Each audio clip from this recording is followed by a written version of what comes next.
हामिद रज़ा साहब, ये बात दुरुस्त है, आप इसकी तायद करेंगे कि अब कम से कम असेंबलीज की हद तक पीटीआई नहीं है, अब सुन्नी इत्तेहाद काउंसिल है?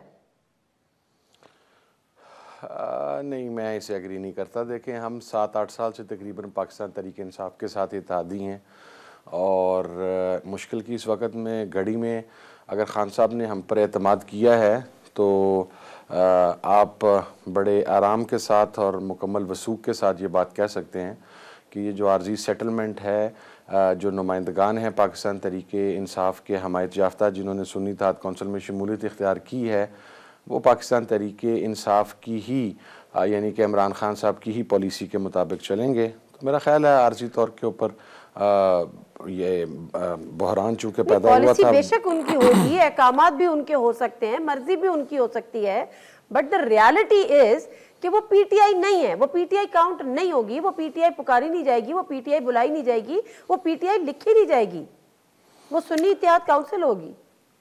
अच्छा, अव्वल तो मर्जी हो सकती नहीं है, मर्जी होगी ही इंशाल्लाह उनकी, नंबर 1। नंबर 2 के बिल्कुल सुन्नी इत्तेहाद काउंसिल ही लिखा जाएगा, but for the time being इंशाल्लाह पीटीआई विल कम बैक। ठीक है, फॉर द टाइम बीइंग।